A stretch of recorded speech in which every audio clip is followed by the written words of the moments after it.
I gotta tell you, Doc, one of the things that I like best about my job, it gives me an opportunity to meet interesting people. I mean, listen, here I am. I'm talking to a man that has actually changed the course of advertising in just 5 years. Well, actually, it was 3 years. Major changes began right after the publication of my first book, the one you have there, Hidden Values versus Human Motives. Well, all I know is it's fascinating. I mean, it boggles my mind. I don't know how the hell you do it. Most of it is just plain old-fashioned perception. For example, you do the shopping in your family. How'd you know that? I mean, you're right. But how could you tell? One of these cameras picked you up as you came into the store. Now, you can tell the way a person moves through a store, whether they're comfortable or uncomfortable. It's a related, if inexact, science called body language. That's all. Despite the fact that you were coming to see me, you moved through, examining everything. All the produce, all the canned goods, everything. You were very comfortable. Ergo, you do the shopping. I'll be a son of a gun.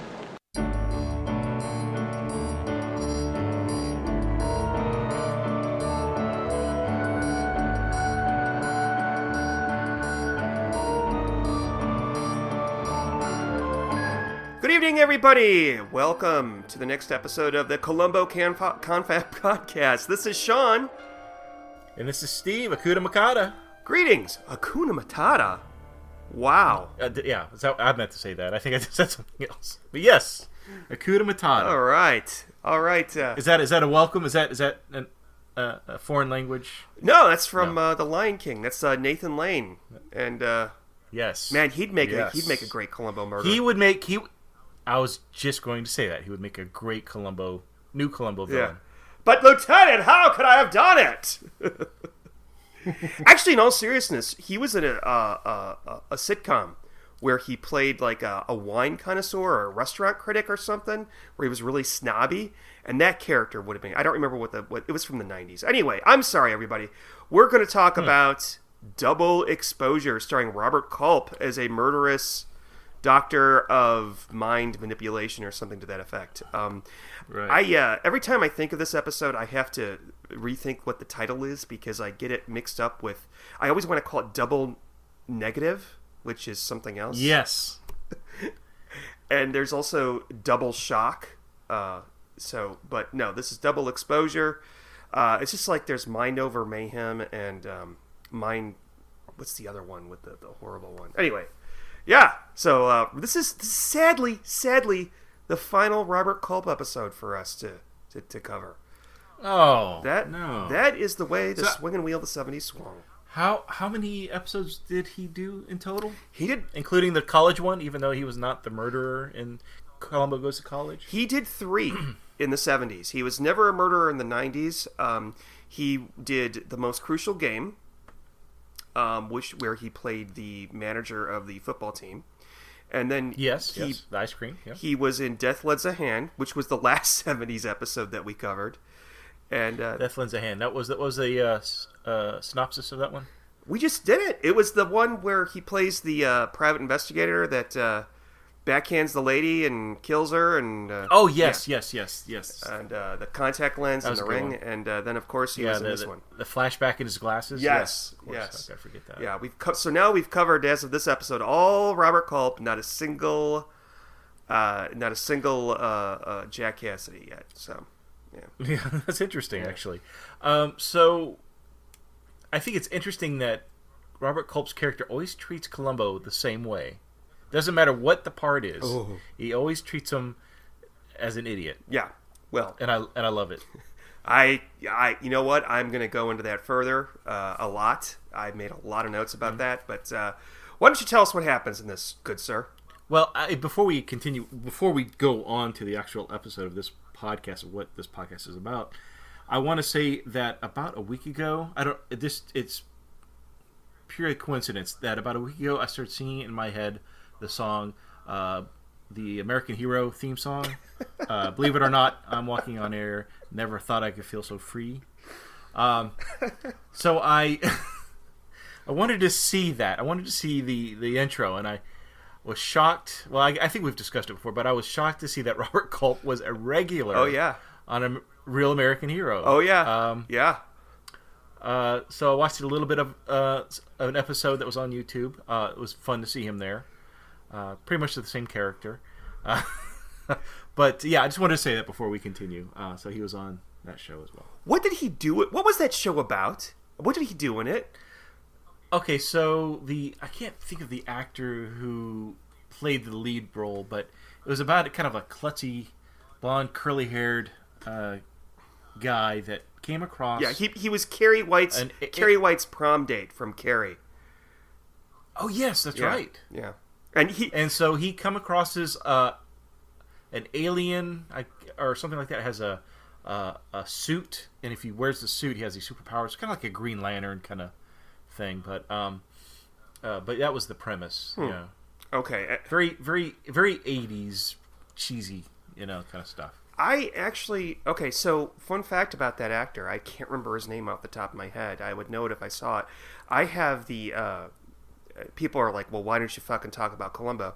But I have the collector's edition of Star Wars on DVD, which I don't know which edition that is. I just have it on DVD. And the extras, there is footage of him auditioning for Han Solo. Because Star Wars... I thought you auditioned for Luke Skywalker. Okay. I think it was Han Solo. I may be wrong. I could picture him as Luke, but I may be wrong. But they were actually filming... Or C-3PO. They were actually filming on the same set as Carrie, so... I don't think he auditioned for C-3PO. I think it was Han or Luke. Anyway, let's talk about Double Exposure. Tonight, Double Exposure starring Robert Culp, one of my favorite recurring actors in Columbo. So he plays a Mr. Bart Keppel. I'm sorry. It's Dr. Bart Keppel, yeah. Columbo gets that screwed up throughout the episode. Uh-huh. Was that a dig? Do you think Columbo was trying to... I think by the second or third... Be insulting to him? I think by the second or third time, I think so, yes. I've got so much to say Dr. Go ahead, I'm sorry. Keppel, he's a... What is he? He's a researcher. He does studies on human behavior, and does... I'm not real sure what he does. Yeah, But he does documentaries. He's kind of like a Renaissance guy. He's really smart. Well, he's got a whole office building that he's very on top of things. What is his title? Do you remember what he does? I know he's in charge of this institute.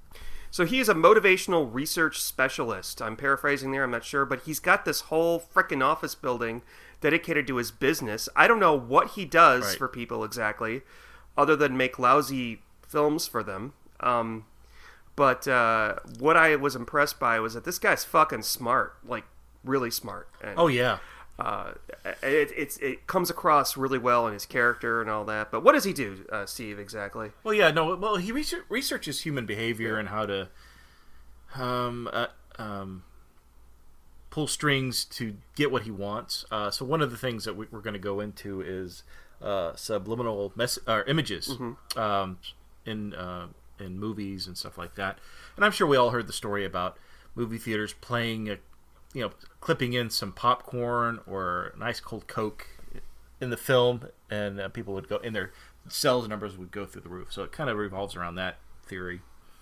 But anyways, so Dr. Bart Keppel wants to kill this guy named Vic Norris, and I didn't quite get why.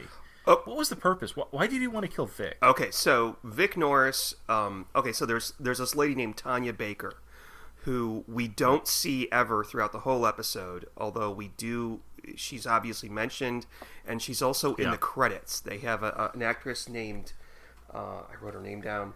Arlene. So she was cut. Yeah, she was cut. Probably Arlene Martell played her in the credits. Now Arlene Martell was in another Columbo episode earlier on. If you remember. The Greenhouse Jungle. She played Tony Goodland's little girlfriend, the blonde. Oh, okay, right. Okay, so she's in those credits, but she doesn't show up ever. So what he did, I think, was that he would use Tanya to sleep with people and then blackmail them. And then Vic Norris, in turn, was threatening to expose Keppel for blackmail to the DA or whatever. Okay, so kind of... That was the reason. Okay, yeah. Yeah, so... so I don't know if he blackmailed Norris into being his client. I don't know if Norris had already commissioned him to make this shitty film for him. And it made no sense. If you watch it and try to piece it together, that it was about American industry, Yeah. I'm assuming. It is. So why it would concentrate on the desert? It is the most boring film I have ever seen. Not in a classroom. Until they came across the bikini model, which all the guys in the theater kind of sat forward, adjusted themselves. Yeah. Did you notice that she was not real? She had a weird look on her face, almost as if she was. Well, she obviously was posing, but it was like just her head was held back, and it's just weird. I really didn't pay that much attention to it. That's funny. But what's important is that before they show the commercial, he feeds Vic Norris a bunch of caviar, Iranian beluga caviar, which is very salty. Have you ever had caviar? Long time ago, but I don't think I liked it. I don't think I enjoyed it very much.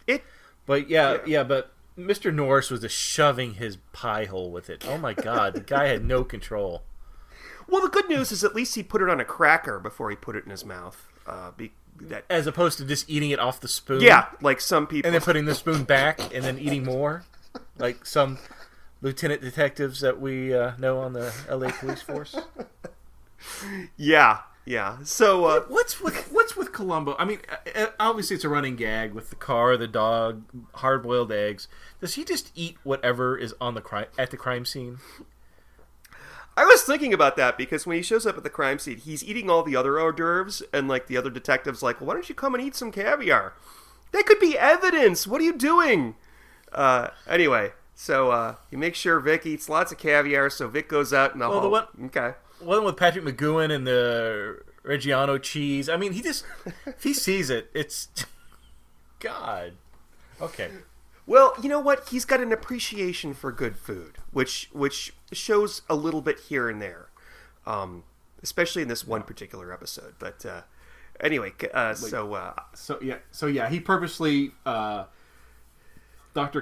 Couple feeds Mr. Morris this caviar on purpose because it's salty. He also turns the thermostat down in the theater, so it's like 85 degrees in there. Right. And what else does he do? Oh, he splices in a nice... Well, it's not really a nice photo of cold iced tea. It's actually a really gross-looking iced tea. But he puts that in... He splices it in a desert scene on this documentary that he's put together. Uh-huh. And thus, Vic Norris goes out in the hallway while Robert Culp is playing an audio cassette of himself narrating the documentary. Robert Culp goes out, shoots Vic Norris in the hallway while he goes to the drinking fountain, and boom, everybody comes out of the movie theater, or the screening room rather, and boom, there's Vic Norris dead on the floor, and bringing Columbo. It's pretty tight. I think it only lasts maybe 13, 14 minutes in the beginning. Yeah, before Columbo comes in the episode pretty quick in this one. I have a problem. I'm just gonna say right here. How did? Okay, I know that he feeds him caviar, but how did Dr. Keppel know that Vic Norris, number one, would be getting up and getting some water, and number two, be the only one that got up and got some water? Right, because everybody else would have seen the splice. Yeah. And the temperature was 80-something degrees. Yeah. They all would have been thirsty. Exactly. But I guess because it was really salty. Beluga caviar. Yeah. Whatever. What's a beluga, anyways? A beluga's fish? Is that a whale? I thought it was a whale, like a beluga whale, but whales don't lay eggs. They don't have caviar. So, I don't know. Yeah, they're mammals. I don't know. Okay. Imported caviar, as the guy says. Yeah, and they were drinking, too. They would have been hungry. You know, nowadays, they would have gone in there with bottles of water and, had that at their... Anyway, okay. Yeah, and then Dr. Keppel would have to make sure no one else would eat the caviar. Yeah, exactly. Which he does quite well. He has a waiter come in at some point while they're... for 30 seconds while Vic Norris shoves his face full and all the others are in the room. If I was there, I'd be like, you fucking douche, let us have some caviar. But they don't say anything. I want that expensive stuff. Yeah, exactly. So he shoots Vic Norris. Oh, actually, before we continue, he does call before everybody comes to the viewing. He does call Mrs. Norris, Vic's wife. Oh, that's right. Yes, let's hear your voice. I like to hear this. Yeah, Mrs. So he does an impersonation of like a teenager. I don't know what that was an impersonation of. My girlfriend Tanya Baker is having an affair with your husband, and I think it would be best if we talked about it. So he's That's like, very good, actually. Sounds just like Robert Culp impersonating. we can get together and talk about it. Look, I've got some pictures. Why don't you meet me at the corner of 15th and whatever at 9 o'clock? And she fucking goes. Now, if a guy calls you with a voice like that, and you're going to go meet him in a street corner, no. I mean, maybe the 1970s were a different time, but he's basically setting her up. When you take a friend? Yeah, exactly. Exactly. Well, I'm going to take Marge from the book club. This guy sounds kind of... No, she went by herself. Yeah, I know. Because when Columbo's trying to figure out if her alibi is any good, I mean, we find out she has no alibi, really. I mean, she has nobody that can prove her whereabouts. Exactly. It's a lousy story. And he says that to her, like, well, if my wife tried to plan me, I'd... By the way, the actress, her name is Louise Latham, and those of you who are into Alfred Hitchcock, she played Marnie's mother, that's Tippi Hedren's mother, in the movie Marnie, her alcoholic, abusive mother. So, yeah. Oh, you gotta see that movie. Well, actually, it's not that good. I take it back. But, yeah. So, that's... He's setting up... So what is going on here is couple is... trying to make it look like the wife killed the husband, but anyways, I thought it was very interesting, and I don't know if it was direction or if it was Culp's idea, but the scene where Columbo comes on and he's interviewing everybody and he meets Dr. Keppel for the first time, Robert Culp kind of delivers his lines very, very slowly, yes, and very, I would say, depressed, sullen almost, yes, in nature. But it was so obvious that it just stuck out. Really? It was just a weird performance for me. Yeah. He's just like... Well, Columbo, yes, I don't know. Maybe, that's possible. I don't know. You didn't think that was odd? Well, he's depressed. He's just like... To me, I thought it was good. I mean, I thought that he acted exactly like somebody would actually act like that. Like, not that this is it's sad, but it's also an inconvenience that this guy got shot in his office building. Yeah. It's not. Well, no, he's trying to fake that he doesn't know anything about it. And he's sad about it, and I get that, but it just seems like it was overly done. I don't know. Okay. And I was wondering if it was the director said, no, Robert, slow it down. Even more. Well, I'm willing to bet it's Robert Culp. I don't recall. I think this was his third. Yeah, this was his third Columbo episode. So he had run the gamut of Angry Fellows with the first two. So he's like, well, he was probably like, well, I'm going to be a little bit more calm this time. But the next scene, Columbo. Okay, we got to talk about this guy. Columbo goes up to the projection booth and meets with Roger White, the projectionist. Now, he looks very familiar to me. I don't know what I've seen him in. Oh! Like, probably the Brady Bunch, I'm pretty sure. He has been in lots of TV shows. He's most commonly known for a voiceover actor in cartoons and such. He died about 2 months ago, actually. Oh, really? Yeah, he died very recently. His name is Chuck McCann. And we learned that actually we can get into him more, but he likes iced tea and raisins. They're healthy, full of iron. And it's so sweet. Like, Columbo's talking to him, and, he's not talking down to him at all. He's like, well, I'm kind of thirsty. He's like, oh, here, let me give you some iced tea here. And he's a nice guy. Yeah, he's just kind of, like, really nice to Columbo, like, friendly. And let me tell you... He's working 2 jobs? Yeah! He's moonlighting? Poor bastard. He's actually a really sweet guy. He probably doesn't have a girlfriend because he wears shirts like that. Oh. And he lives with his mother. Yeah.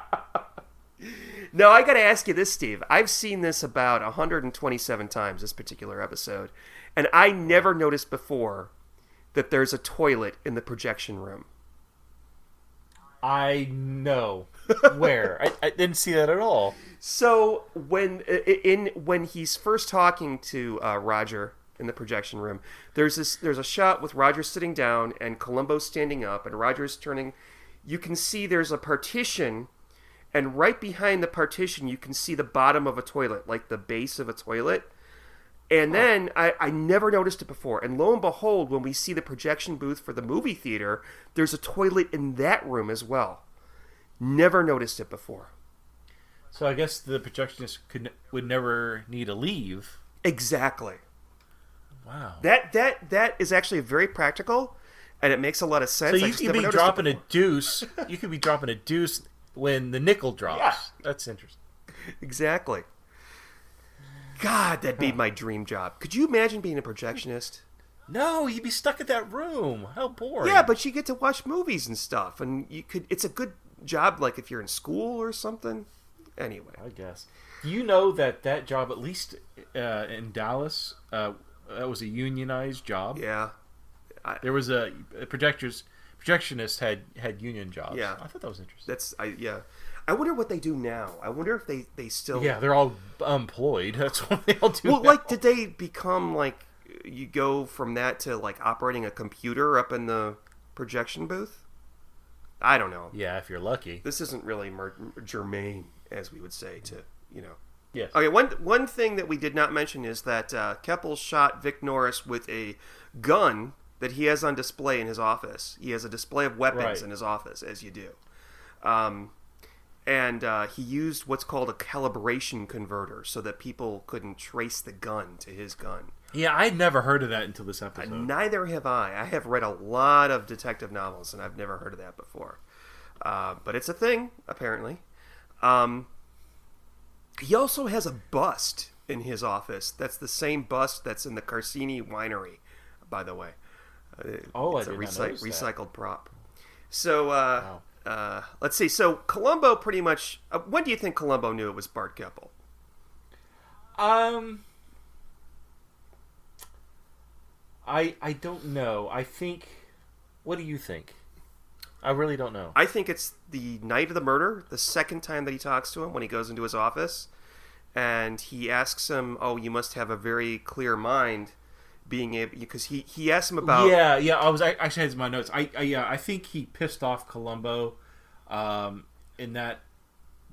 I don't know. I think when he tried to maybe lead him to being the wife, being the murderer, I think Yes, it was a hit, but, yes, that's part of it. So Roger says something. There's a point where both Columbo and Keppel are both very intelligent and calculating people, and so they kind of play this chess game throughout. Oh man, not literally play chess, but they play mental chess with each other throughout the whole episode. And there's a scene where Keppel says. So Columbo says to Keppel, "Do you know who would want to kill Norris?" And Keppel pauses, and Columbo goes, "Oh, well, it's in my profession that when someone pauses, you have to be." What does he say? He says, "You have to be very perceptive," or something like that. And then Keppel says, "Yes, that's very perceptive of you. I think it may have been his wife because he was having an affair." And then what Columbus says something.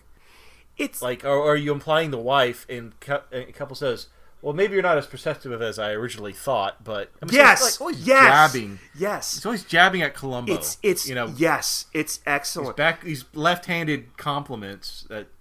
Yeah, it's and it's weird because at the beginning of almost every scene between them, Columbo starts off flattering him somehow, like, "Oh, you wrote all these books. Oh, you're so smart." Blah blah blah blah.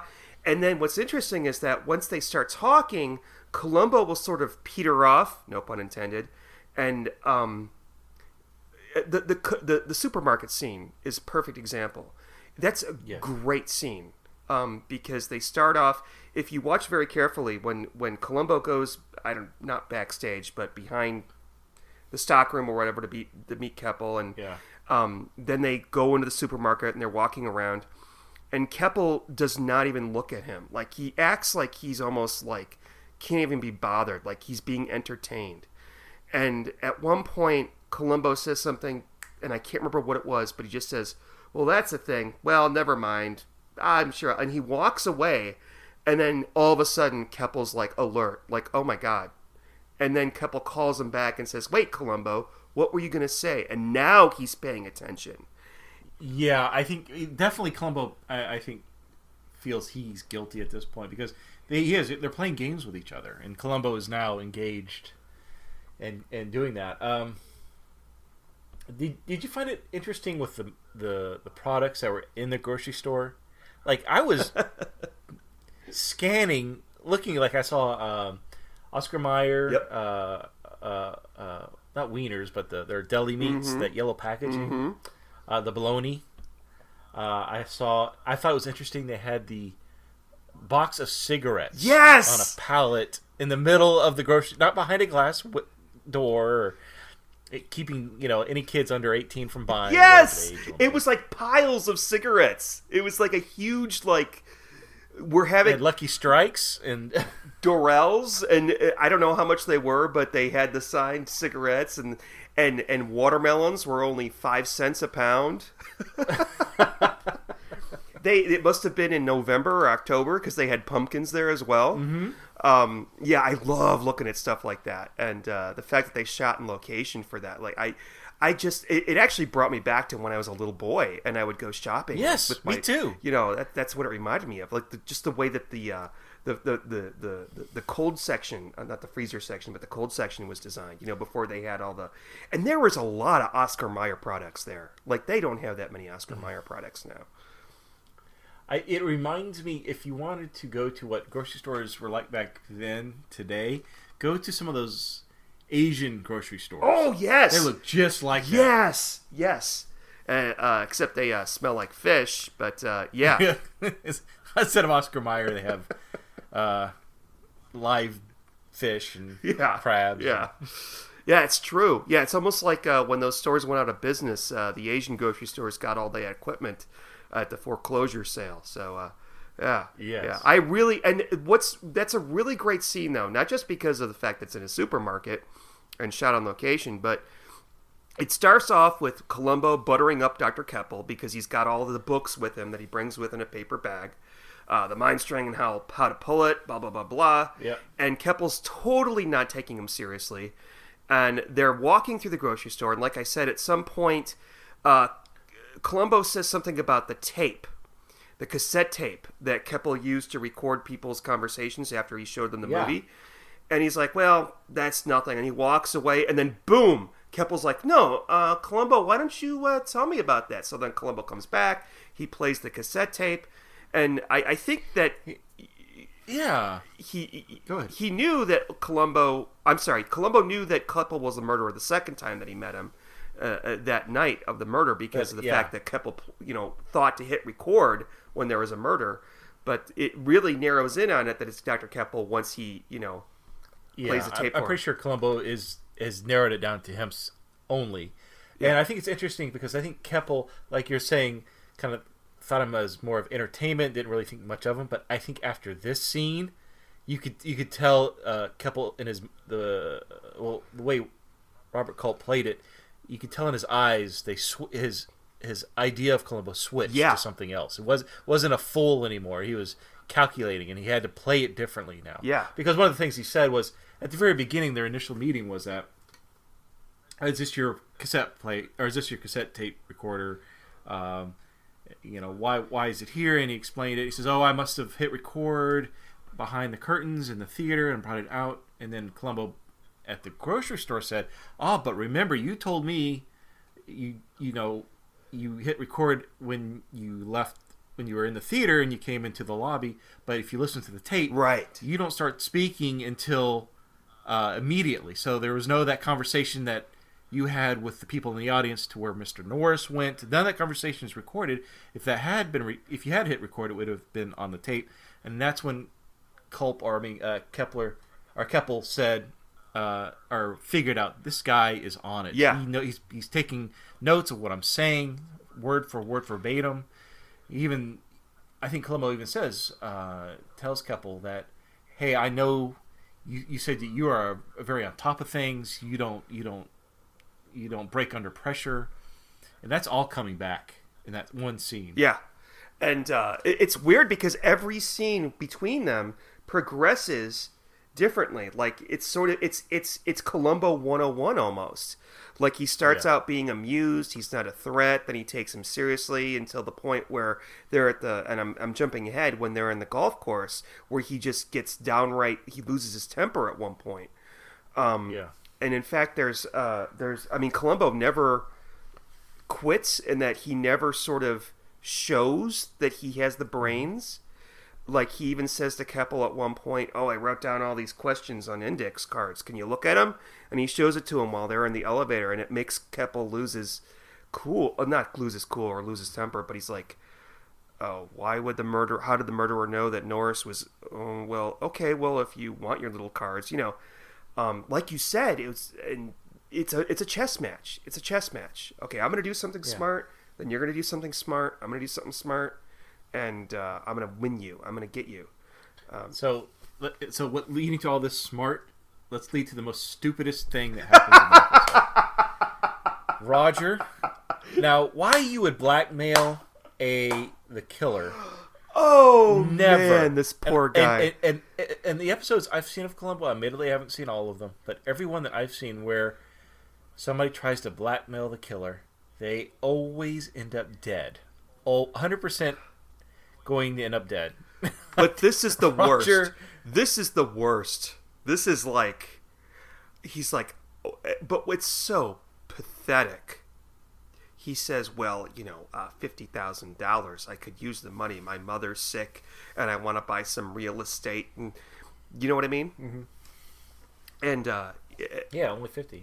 And Culp tells him, well, we're going to need a contract, in case something goes wrong. Would you do that? And like a fool, he's like, yeah, sure.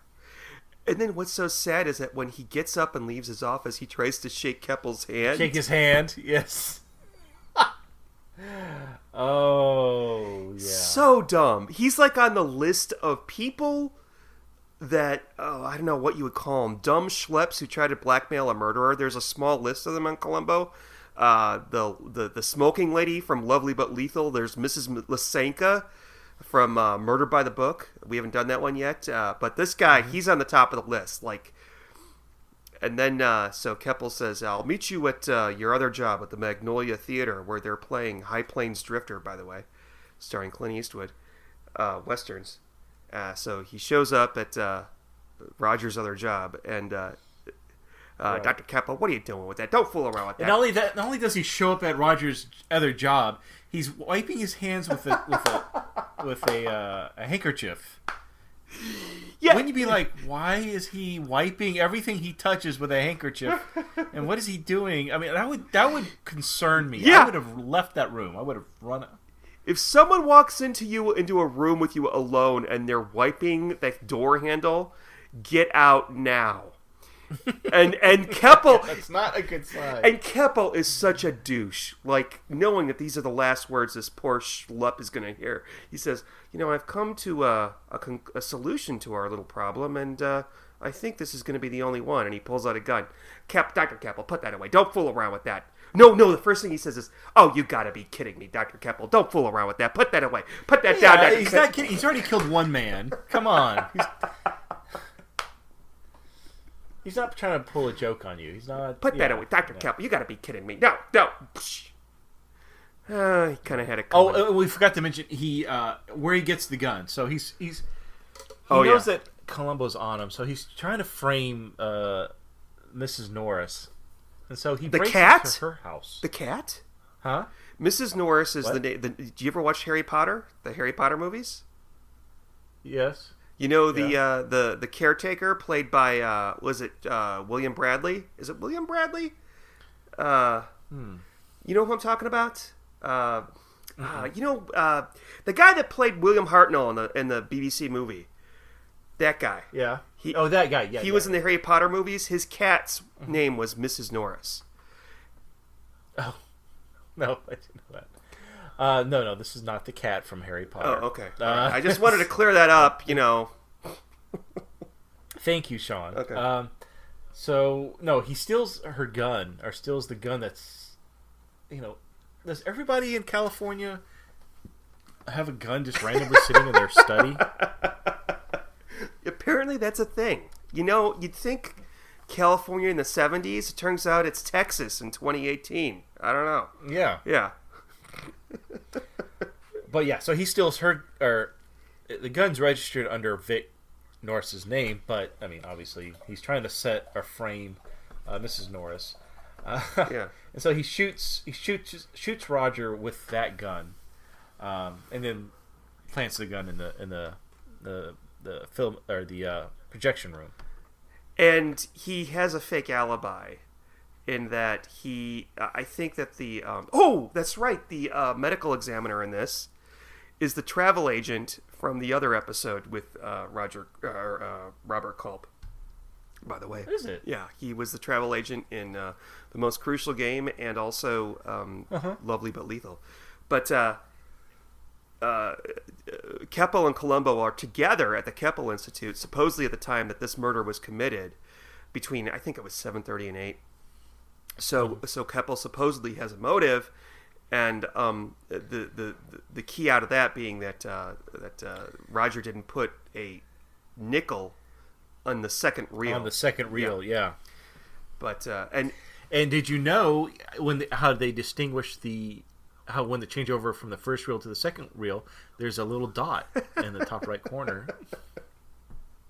What's that from? I know it's a Columbo episode. I can't think of it. That's from Make Me a Perfect Murder with Trish Van Devere, where she kills the guy up in the office and she's supposed to do the changeover. Do you remember that? You don't remember anything. Yes. Okay, so that was the one you watched at my house. Yeah. So there we go. I'm learning about projectionists. I can join the union now if I wanted to. Well, you can fuck all that. I know the nickel technique. I know the dot that flashes to let me know. So yeah, I know how to make my audience hungry for a hamburger that is not appealing at all. Oh God, yeah, I know that was like extremely Was that hamburger well did it done. look tasty to you? No, it looked terrible. Like it looked like it was a burnt hamburger. So yeah. By the way, and Keppel. Anyway, so after Columbo's getting kind of a lesson from that projectionist about adding and splicing in an image to either make your audience hungry or thirsty, whatever. And by the way, after Roger is killed, Keppel actually says, "Well, obviously it was the projectionist and Mrs. Norris that did it together." That's the stupidest thing ever. No wonder Columbo thought it was him. That was a terrible theory. Well, the scene when Columbo finds out about Roger being murdered, and so he tells Keppel that, I want you to come with me. That's when, Keppel flat out says, I know you suspect me, and I know you because you keep, adding into conversation these little subtle comments, and I know you suspect me. And so he accompanies Columbo, or actually Columbo accompanies him in the car. And so as they're pulling out of the parking lot, and Columbo says, let's drive to the murder scene. And I thought it was really genius. When Keppel stops the car, he goes, do I turn left or right? And Columbo goes, what do you mean? He goes, well, I don't know where the murder took place, so do I need to take a left or a right? And he goes, nice try, by the way, because he knows Columbo is trying to entrap him. It's great because, at that point, he knows that Columbo knows, and, and Columbo knows that he knows, and from there on, it's, everything's in for these two guys. I think that... Oh, by the way, Mike Lally, who's in almost every other episode in the 70s, plays the security guard in this. I know you don't know who that is, but just saying, he's the... No, I didn't catch that at all. So there's not much else that happens in this episode. There's the golf scene in which he's out golfing with his buddies, and Columbo shows up in his little golf cart. Yeah, we just saw where Columbo actually knows how to play golf, even though in this episode it seems like he doesn't. Oh, that's right. Yes, that's absolutely right. He's like, you ever play golf, Lieutenant? Nah, but I'm more of a bowling man. And this is an interesting scene. This is where we have the conversation about Tanya Baker. Yeah, and this is where Keppel loses his shit at some point, where he does that, gritting his teeth, Columbo. How could I have? That's where he loses his shit and then quickly regains it after he's done yelling at Columbo. So, yeah. So, and then after that, we see Columbo back at his office, which we rarely ever see, and he's like, well, let me. Okay, well, I'm gonna. You ever see? You've seen the movie Airplane, right? Yes. You know the scene where the stewardess says, "Well, is there a sir? Or is there a doctor, sir? Are you a doctor?" And then they jump to Leslie Nielsen, and he's sitting there in his suit, and he's got a stethoscope on his neck. There's something very much like this that happens. Columbo needs a photographer, so he goes into the break room at the police station, and there's a guy sitting there with the full, camera with the big flash bulb. Yeah, and why everything. wouldn't you? Yeah, as you do if you're a police photographer. And his name is Milt. Milton, yeah. He has a name, Sean. Come on. Milt the photographer. Taking pictures is one thing, but this is breaking and entering. I'm not touching. I'm not searching. I'm merely touching. So they take pictures of Columbo sniffing around Keppel's office, snip it into whatever film that Keppel's going to watch next, and he catches Keppel coming into the office and stealing the conversion. The Right, caliber. yeah, because one of the photos is Columbo looking at a lamp. Yeah. That's all he's doing. He's just looking at a lamp. And so that spliced image in whatever film he's watching, it makes him think, oh, maybe I should re-hide that converter. So yeah, and then that's when Columbo springs this trap. And I remember years ago I was watching this with my mom, and in the final scene, in the final moments actually of the film, Keppel says to Columbo, "Well, you've got to admit, you never would have solved it without my technique." And I remember my mom said, "What a fucking asshole." And the final shot is him holding up the slide of Columbo looking at the lamp, and he's just laughing, like, because he's got that depth. The scene ends with him, like, with almost, you can tell Keppel's mind has been broken. Yeah. He's sitting there at his Death Star control room that he has in his office. It really did look. Yeah, what is that? What is that? Next thing you know, they're gonna have the robot from what's that sci-fi film with Leslie Nielsen? Fantastic Planet. Yeah, they're gonna have that robot in one of these episodes eventually with this craziness. Yeah, I don't know what all that shit does. I mean, I understand that he can look at whatever film's playing, even though it's not digital, mind you. It's film. Yeah, it's just a light. Yeah, I don't know what all that is. It looked like it was. Well, Keppel had a nice wet bar. I did like. Oh that. Yeah, that's right. He had a bar in his office. Man, to live in the 1970s. He had a bar. He had the Death Star control panel. He had like an armory going on. I mean, God, caviar shipped in. I mean, why would you go home? I know. Like, if I could be reincarnated, I would want to be born in like the 40s, so I can be an executive in the 70s, and just have a bar in my office. And actually, you could probably do that in the 80s too. I bet. In the 90s. Yeah, and you buy your Lucky Strikes off a off a pile off a pallet in the middle of the grocery store. Lucky Strikes. Those were without filters, I think, too. Yeah, they still make them. I believe so. Wow. Have you ever get cancer faster? Have you ever smoked a cigarette without a filter? No, I've never. Oh, done it's that. disgusting. No. It's truly disgusting. Oh, really? Yeah. What does the filter do? It makes it taste less strong. So instead of a smooth sort of flavor, you just get this really strong tobacco-y kind of a thing. And I've done it maybe 5 times in my life. When I used to smoke, maybe I was really drunk and somebody had a Lucky Strike, or they rolled their own cigarettes. So what's the point of that? So you could smoke more of the cigarette? I don't know. I don't know. I'm not.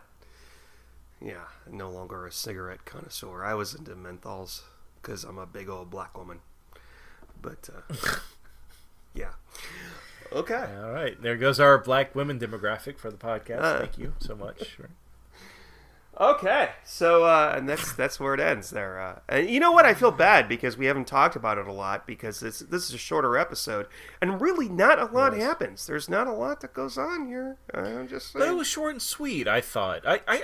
There was no padding. It felt very I don't know. It got to the point I quite enjoyed. What was it, an hour and a half? Oh, less than that. Was It's the- like an hour and 10 minutes. With wow. hour and a half when it was aired with commercials, probably. Yeah.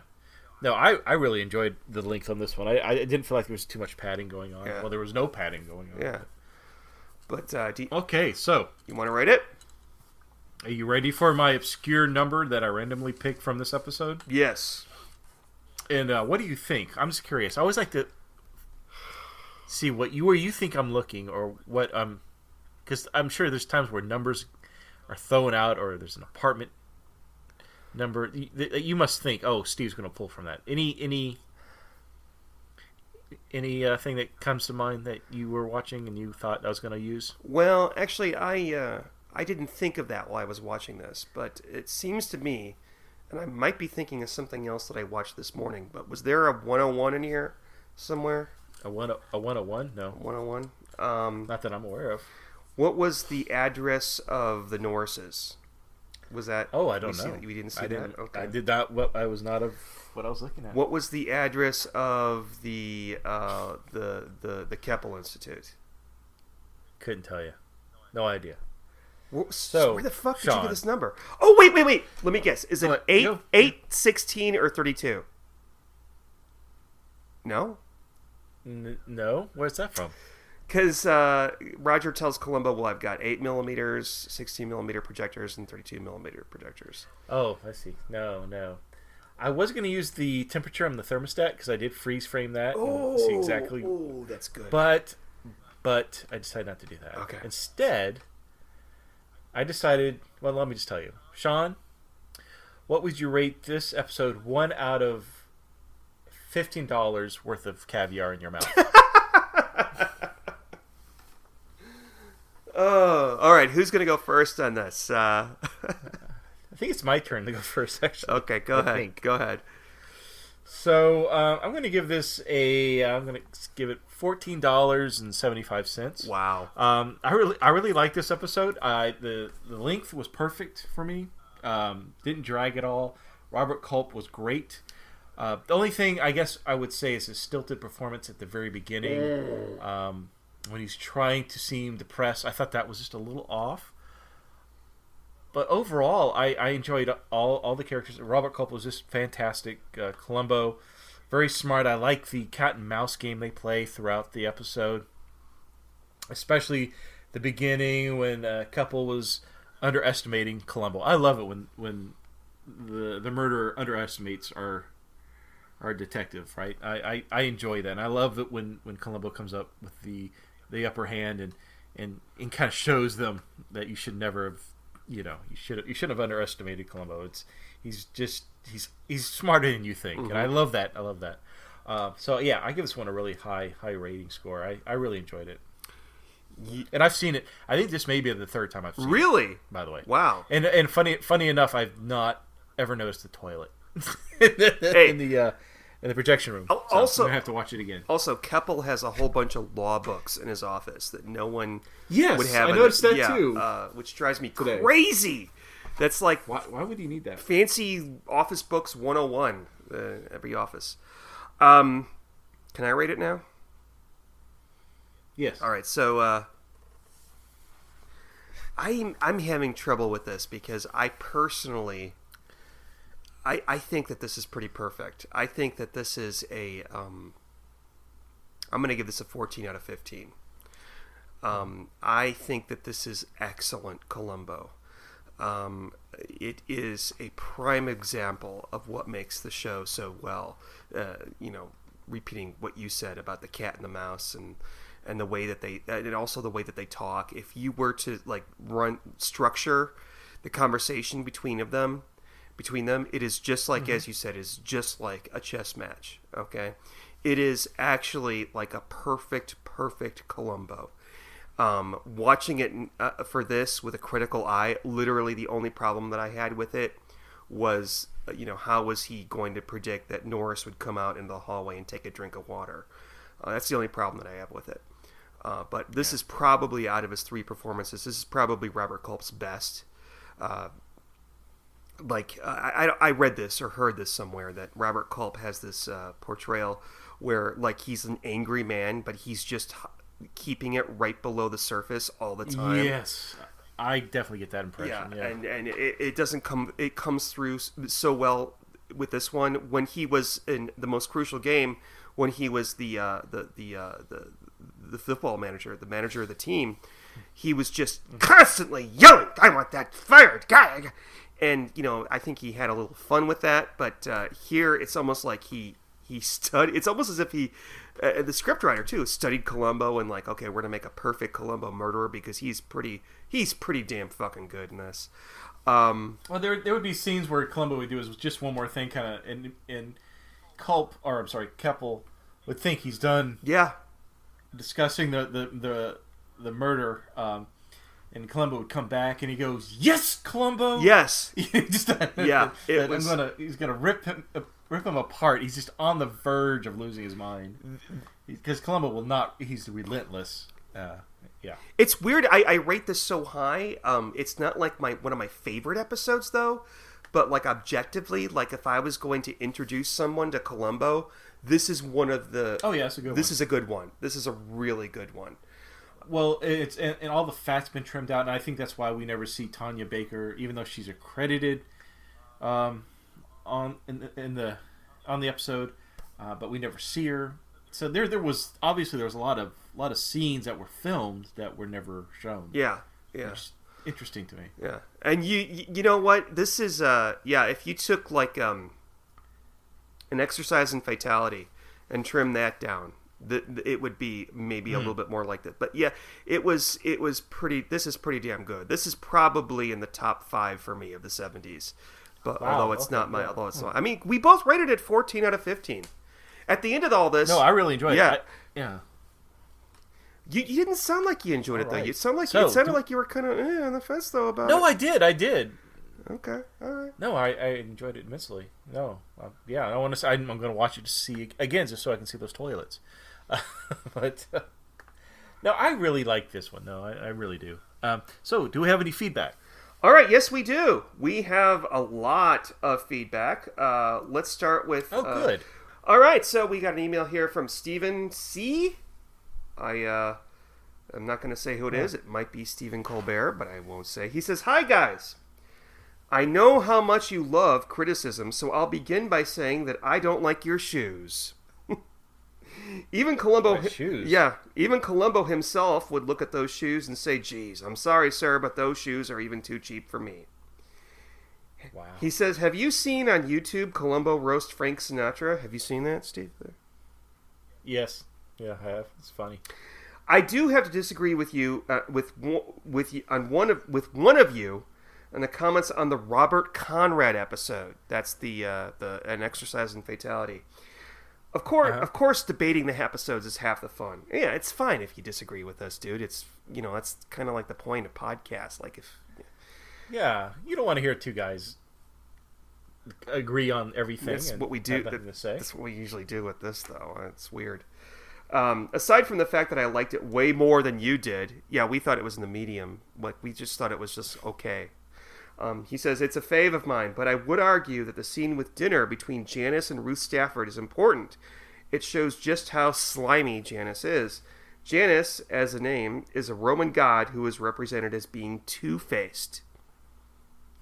I knew that because I have discs on the Criterion Collection, and they all start with Janice films. Okay. And he says, "Y'all know me on the Twitter as Doc Pinko." Oh, shit. Okay. So, yeah, I talk to this guy on Twitter sometimes. And I thought that he was the one that made the comment about... Well, actually, I'm getting him mixed up with another email that we got. But, yeah, hi, Steven. Sorry. All right, so this is Victor J.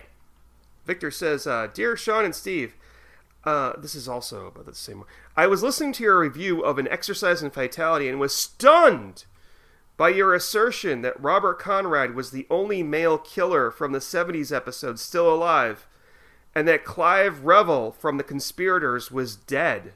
Okay. I don't think that I said that. This is Sean's area of expertise. Okay. I have no sway in this, so go ahead. he is. I know that he is not the only male killer from the 70s that was still alive. I think that he said he was one of the few male killers from the 70s, like Clive Revel, and I probably couldn't remember any more. But yeah, let me finish this. I did some research after this. He said, even before the podcast ended, I pulled up IMDb on my desktop, and according to it, Revel is still alive. Moreover, off the top of my head, I realized George Hamilton and William Shatner are both still alive as well. Okay, there's a couple more, but I'm going to get in a second.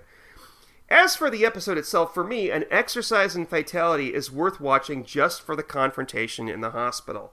That scene is so well done, especially since it's only one of 2 times in the original series where we see Columbo lose his temper with a quarry, as opposed to the last season of Canon, where Frank Cannon seems to lose his temper with someone every episode, or any given episode of Quincy. Yeah, the only other episode I could think of, and I don't remember the episode name. It's one where Leonard Nimoy plays the doctor who uses the wrong sutures, wrong colored sutures purposely. So that one where he just explodes in his office. More so than the... Yeah, I love it. And I think one of the reasons it's so satisfying to see Columbo lose his temper, like I wouldn't want it to be a every episode kind of thing, because it's so rare, and it's not an overdone thing in Columbo. Yeah, and it's kind of... We'll talk about that episode eventually, but the moment that he loses his temper with Leonard Nimoy, it's like one of the most dickiest moves in Columbo history. Not on Columbo's part, but on the murderer's part, where he just fucking laughs in his face. Like, you are such a fucking joke. I'm a surgeon and you're an idiot. Yeah. Yeah. So Victor here says, let's see. Okay, I'm probably a bigger fan of this episode, that being An Exercise in Fatality, than I am of the Jack Cassidy Magician episode, and I will certainly take it over An Old-Fashioned Murder. We haven't done that one yet. I do remember one of my old college roommates pointing out to me years ago, however, that it seemed like Columbo could have made a case against Milo Janis by pulling the phone records. I don't know if you could do that in the 70s. I have no idea. Yeah. P.S. Even as I was typing, I realized Dick Van Dyke is still alive. What were you thinking, Sean? Okay, well, I'm going to rectify this in a minute. P.P.S. Al Harrington played Ben on the original Hawaii Five-0, and I tend to think of Pat Harrington as the face of the phone company at the end of The President's Analyst. That movie probably has my favorite William Daniels role as well. I don't know what he's talking about there. So after I read this and I realized that Robert Conrad is one of the few... Well, I realized it before, but Robert Conrad is not the only male murderer from the 70s left. I actually made a list of people that are still alive that played murderers in Columbo episodes. Okay, are you paying attention now? It's important. So, Steve, are you paying attention? Yes. Okay, all right. So, I made a list, and these are murderers, main murderers. I'm not counting accomplices. So, for instance, Leslie Ann Warren is not on the list. Neither is that guy, and those of you who have seen the episode, you haven't yet, Steve. The guy that's in A Friend Indeed that commits the first murder, I think his name is Hugh, is not on this list. I'm talking about the main murderers, the principal murderers. And out of all the episodes, there's only one with 2 murderers that were equal, and that's a dagger of the mind. So there's 12. Only 12 people out of 41 actors are still alive that played Columbo murderers. They are Lee Grant, Susan Clark, Honor Blackman, Vera Miles, Robert Conrad, Dick Van Dyke, George Hamilton, Hector Elizondo, William Shatner, Joyce Van Patten, Trish Van Devere, and Clive Revel. Okay.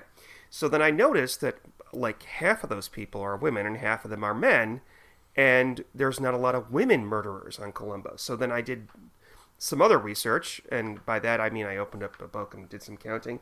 There are 41 actors that played murderers. Okay. 9 of them are women, 6 of which are still alive. So Ann Baxter, Ruth Gordon, and Janet Leigh are dead. Okay. 32 of them are men, but only 6 of them are still alive. So 6 out of 9 women and 6 out of 32 men. What does that mean? Women live healthier lifestyles. They live longer. I mean, and out of the 3 women, Ruth Gordon was like probably 75 or 80 when she made her episode, Try and Catch Me.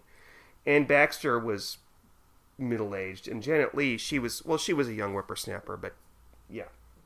So I just had to do that. I just love knowing, like, is this person alive? Is this person dead? Okay. So then we have one, you'll like this, Steve. This is from David M., and the email is entitled Columbo's Wife. He says, "Hi, Steve and Sean. I want Steve to know he is not the only one who believes that Mrs. Columbo is made up." Shit. Thank you, David M. I side with him on this issue. And I have an explanation for that phone conversation that occurred in an exercise in fatality. No offense to Steve, but I think his explanation was a little more far-fetched than it had to be. Do you remember what your explanation was? No, I don't at all. What was my explanation? So you remember the scene where Columbo goes to the dead guy's office. He talks to his wife on the phone. Yeah, he's about Chinese food. Yep. Mm-hmm. Okay, so your explanation was that Columbo had a machine at home that made... I was kidding, but yeah, okay. Yeah. You're kidding with the whole... Okay. So he says, first, let's ask a couple of questions. Number 1, did Columbo ever mention Mrs. Columbo by name in that conversation? No, he did not. Number 2, did he ever say honey or snookums or any other name that would indicate that he was talking to his wife? No, he did not. Number 3, what did he say that led us to believe it was his wife? Well, first, he asked the person, "What are you doing up? Do you know what time it is?" This is clearly someone Columbo is close to and someone whose sleeping habits he's familiar with. And the person on the phone asked him what to feed dinner guests, who included Harry, Ethel, Norman, Uncle Gene, and the twins.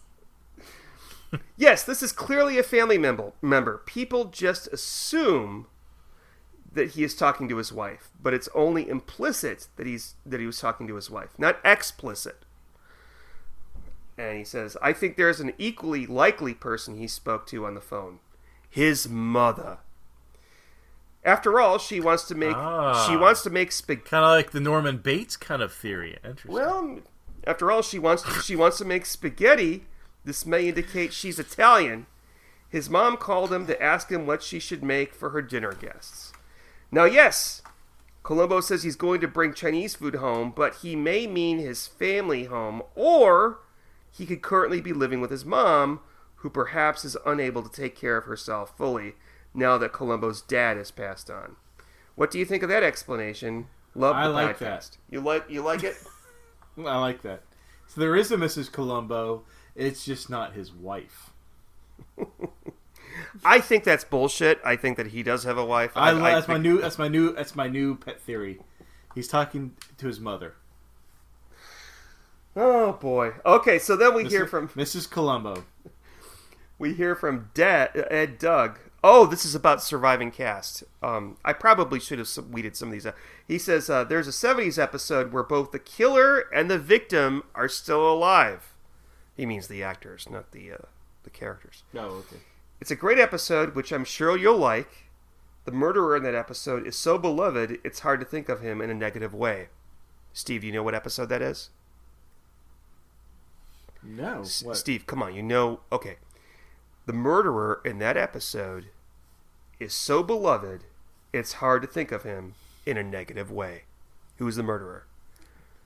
I don't know. Were you listening when I said there were only 6 male murderers left in 70s Columbo? Oh, well, okay, I wasn't writing it down. Who?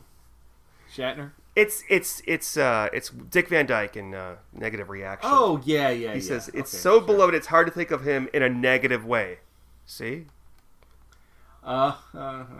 In Columbo, there's been times where the killers try to blame the mob for murders, but any murders that involving the mob, it's the mob guy that ends up dead. Thanks again for the great podcast. Thank you, Ed. Mm-hmm. And so this is another one from Victor. This is about Columbo Likes the Nightlife. Do you remember that one? The title sounds familiar. Good Lord. Was that a 90s one? Yes. We did it, well, it was released in our time. It was the one where it's the nightclub manager in the fish. Oh, they bury him under the fish Yes, tank? yes, Okay. yes. Mm-hmm.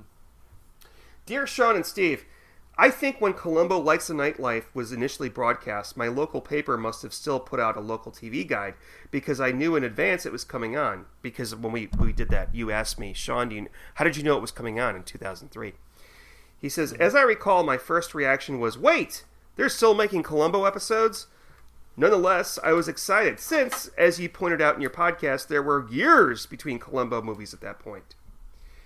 As with Ashes to Ashes, that's the one that was 2 episodes before Columbo Likes the Nightlife, he says, I missed the beginning since I ended up working late that day, and my first impression was that the ending was a recycling of Requiem for a Falling Star, and that one murder was intended to cover a previous murder where the victim's body was hidden under a structure intended to hold water.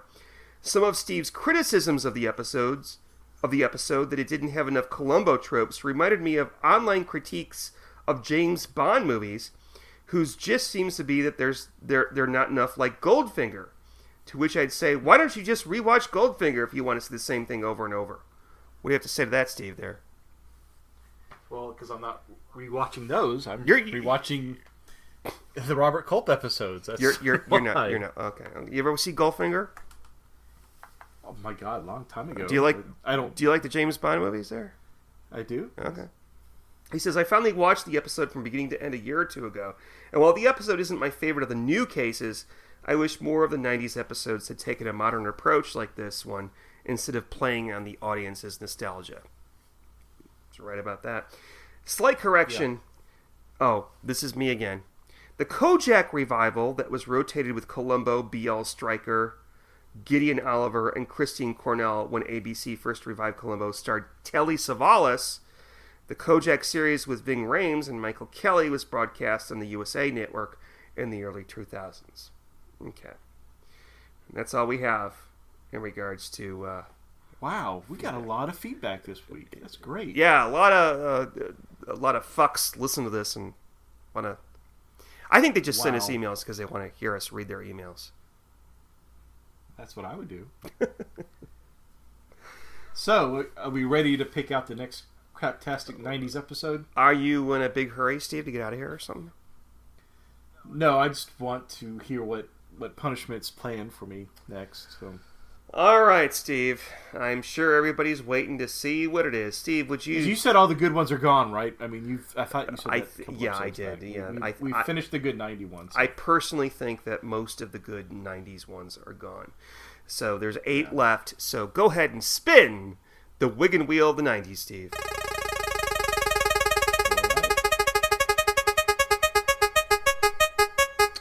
It'll be good. Even though I know it's not going to be. And it's going to be Uneasy Lies the Crown, starring I don't know who as a dentist. There's a dentist murderer. Oh, a dentist episode. Yeah, nice. A dentist episode. Are you an anti-dentite? I am not an anti-dentite. I'm one of the few people that's not afraid of going to the dentist, actually. So what's the name of it again? Uneasy Lies the Crown. You know, like the crown, like you're in your tooth. Yeah, he looks like Scott Baio, but it's not. He's but this is also there's the poker game. I'm just gonna say poker game and leave it at that. All right, Steve. Sounds exciting. I think that we're done for tonight. Let's all right. Let's put Robert Culp to bed and make it a night. Good night, everybody. Good night.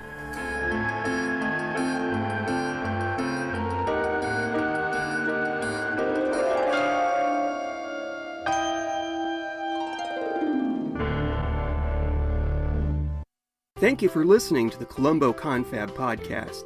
To email us with a comment or question, write to columboconfab@gmail.com. Follow us on Twitter @columboconfab and look for us on Facebook. If you're enjoying the show, please leave us some happy reviews on iTunes.